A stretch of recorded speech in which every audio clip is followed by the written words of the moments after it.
Hey, good morning, everyone. Yeah, shame on you, Fox News. Yeah, used to be a fan. Yeah, I've kind of steadily been like ignoring any mainstream media, even those that had been like supporters of President Trump because they're all losing their freaking minds. They got nothing to talk about. So let's pick on the little guy. So I just ran across um uh video by Nisha. If you don't know who she is, she's the wife of Dr. Ken Berry, and Dr. Ken Berry and Nisha and um, Nina Teicholz and Dr. Lustig and a long list of other, you know, Rockefeller educated medical professionals who have spoken out on the subject of health and nutrition and the mainstream guidelines, the standard American diet crap. They despise it because it is so ass backward, and when they implemented that in the 80s, it literally everybody like blew up like balloons, like we all got fat, right? Now I think back on what I appreciated as a kid, eating wise. Um, and I remember there was a time where we were like really struggling, and my mom was literally making everything pasta because it was cheap and it fed a lot of people with a little bit of, ingredients. We had a family of 7. So growing up, I remember I was so sick of fucking spaghetti by the time I was like 8 years old, right? If anybody was serving steak, I was all over it because it was just something we never really we couldn't afford.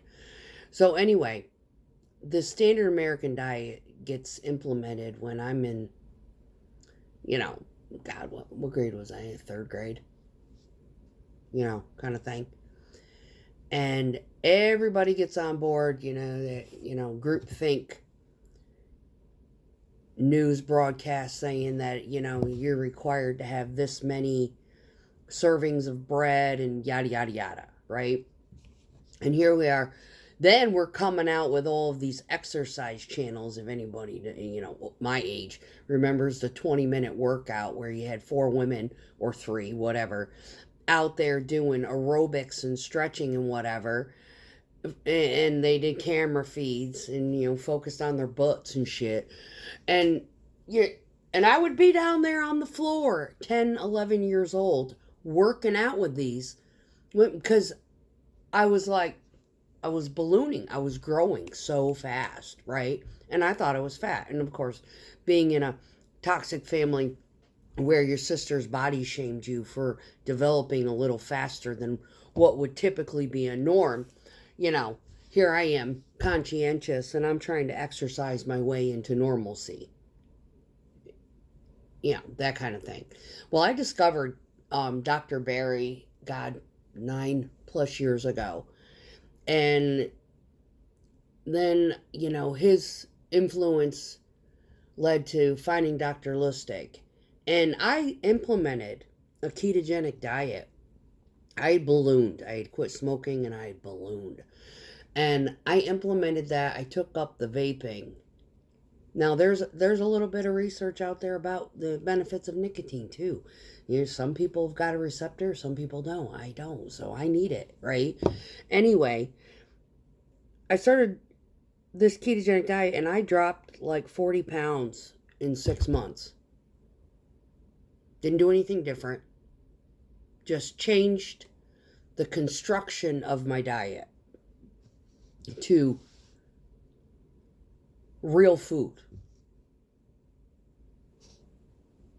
Too easy. And I didn't drink either. That helped. So right now I'm sitting at about 160, which is still less than what it was when I started that ketogenic diet. But now I've discovered, you know what, sometimes your body needs like certain nutrients, natural nutrients from, wheat product, but you don't need a lot of them. But I buy, like, instead of the American wheat, I buy one that's imported, you know, spaghetti, pasta, all that. I use Rouse, right? It's from Italy. The wheat is not tainted with the glyphosates and yada yada yada that the American wheat has on it.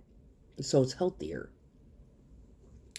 And yeah, and I can eat that and still not balloon, right? I'm not 130, which is what I wish I was, but I'm not deprived. I've found cleaner versions and methods of eating that do not comply to the standard American diet. By no means could anybody and stick inside a 2,000 calorie diet. It's almost impossible. It's impossible to follow that pyramid and think that, if you even think that the calorie deficit is going to help you. When I did the ketogenic diet, when I first started doing that diet and trying to implement all of the different little things into it, I can guarantee you I was eating about 4,000 calories a day and I was dropping weight. So it is not calories in, calories out. It is the construction of the micronutrients and the nutrient value of the food that you're eating and how often you eat, and you got to study yourself. And like I was trying to repair a fat ass and hypoglycemia at the same time. And the advice that they gave at that time worked wonders. Weight came right off. Boom. Now, it's steadily creeped back on. What's the difference? I didn't start implementing pastas until I had already gained weight. And I'm like, why am I depriving myself if this is no longer working? So what I have basically narrowed it down to, and it's going to be very difficult for them to diagnose it, is that I probably have Hashimoto's or a variation thereof, a very slow thyroid. My thyroid became damaged. Now, when did it become damaged? I don't know. I'm trying to go back in time and think. And it more than likely was because I was skinny when I was with the psychopath. Well, that's not exactly, he's just a cluster B milkshake with sprinkles. But I was skinny with him. Now, was that because my adrenaline was spiked all the time because I was in survival mode? But I think that relationship and the amount that I was actually consuming in alcohol to pacify all of the crazy that I was feeling being inside that relationship caused something to happen to my thyroid. So I'm not blaming any one particular diet, and I'm not blaming pasta for the fact that I gained weight. My body was grossly affected by that relationship. Now, it's balanced out. And now it's like they say that your taste buds change like every 7 years. But anyway, the purpose of this was they had interviewed her and him in this, because of the way that they feed their kids. What the hell? And they twisted it because I know that, she gives her kids need a little bit of extra, like strawberries and fruits and vitamin C and things like that. And they are very particular about what kind of sweets that they're giving their children when it is in the form of fruit, right? That's base. She was saying that strawberries were basically a staple in their house. Yeah, they used to be in mine too. When I was on keto, I did a lot of strawberries. Every now and then I'd buy a bag of cuties, or you know, just because I like them. But I wasn't eating the whole bag in one sitting. Most of the time they'd go bad in the fridge before I even finished them. Strawberries go bad in my fridge because I don't eat them very often. You know, not a fruit fan. I like it. I like grapefruit more than anything. Those never go bad in the fridge. Buy 4 of those, they're gone. Yeah.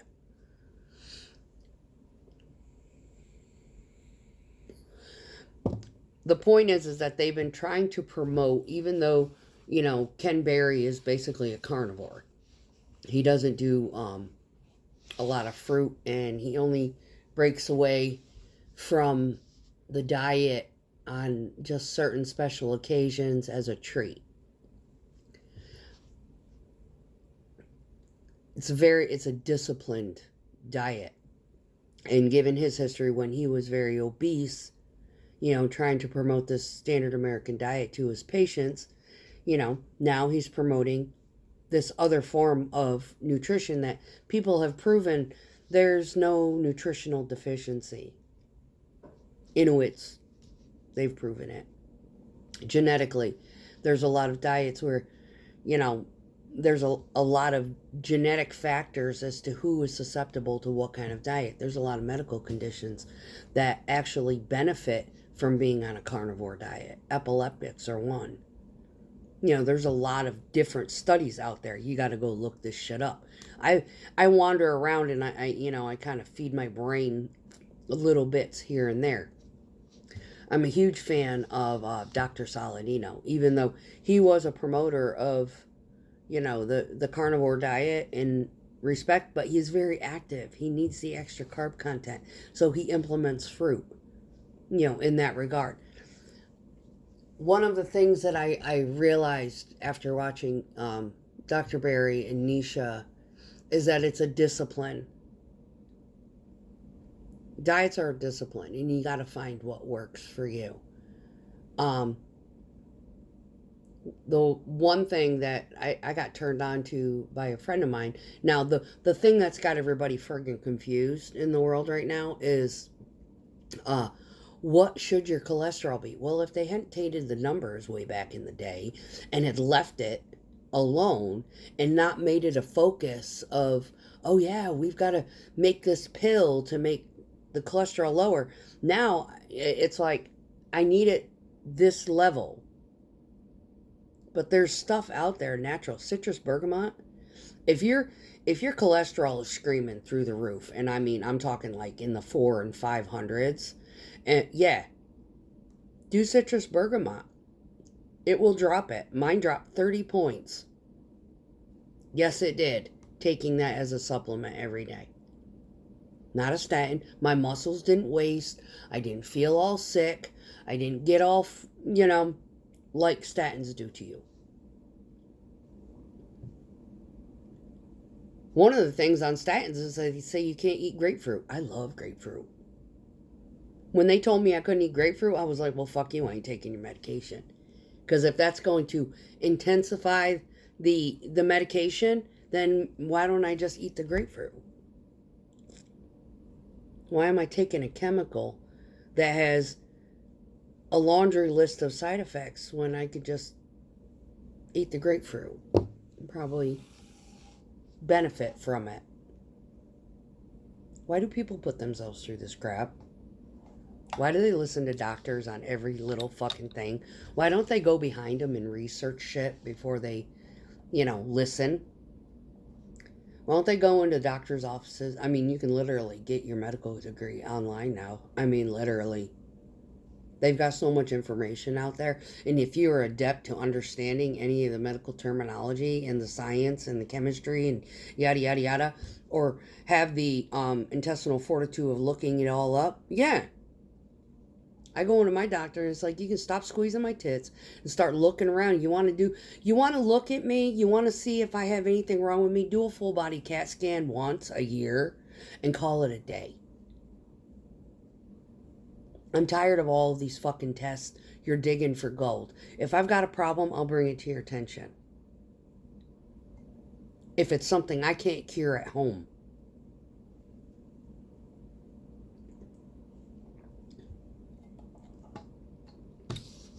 She was like, fair enough. I said, I'm tired of y'all billing my fucking insurance for shit that I don't even want done. You're thinking, oh, we need to screen you. Yeah, the reason why our, prevention and or rates of cancer are so high is because you're screening them like crazy. You're digging for gold. A lot of these people don't even have problems. They don't even know that they have a problem. Or if it is something that they are not even aware of, it could possibly be something that's benign and it does not need your picking and prodding and attention. Leave it alone. There's other people, they go in for a routine exam and they discover that they have a problem. There's other people who got a very obvious problem and the medical system dismisses them. You cannot win for losing with these fucking asshats. So yeah, I get it. Been denied blood work. She went and did the blood work. Yeah, I do have antibodies present. Oh, yeah. Because one doctor refused it, another doctor entertained it, and eureka. Now, they're not extremely high. So what is my body doing? I don't know. No one ever explained. I have to go look shit up myself. So for them, basically, it was, she was basically kind of calling out the news broadcaster for the, it's like a defamation. They extrapolated the interview and made it sound like her and her husband were abusing their children by feeding them a clean diet. Anybody see past that? I did.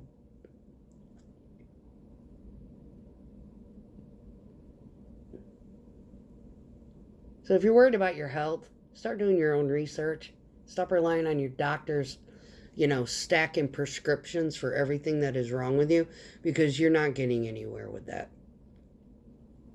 And listening to people like Dr. Barry Nisha, Lustig. Dr. Lustig's awesome. Look his ass up. The book by Nina Teicholz, Big Fat Surprise. Oh, you must read that.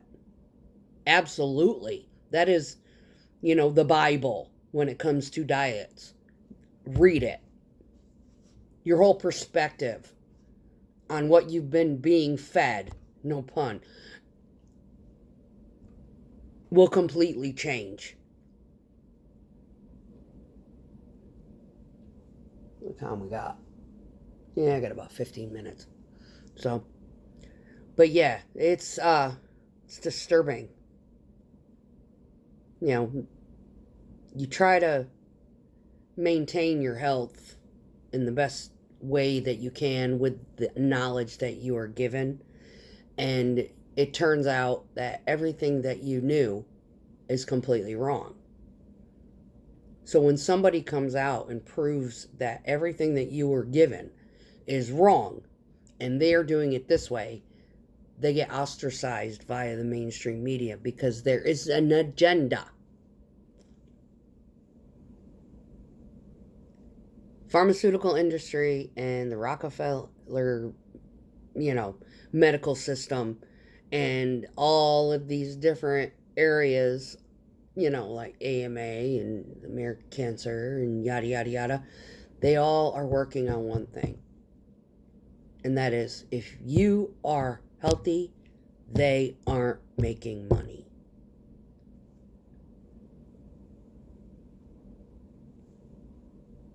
Peace.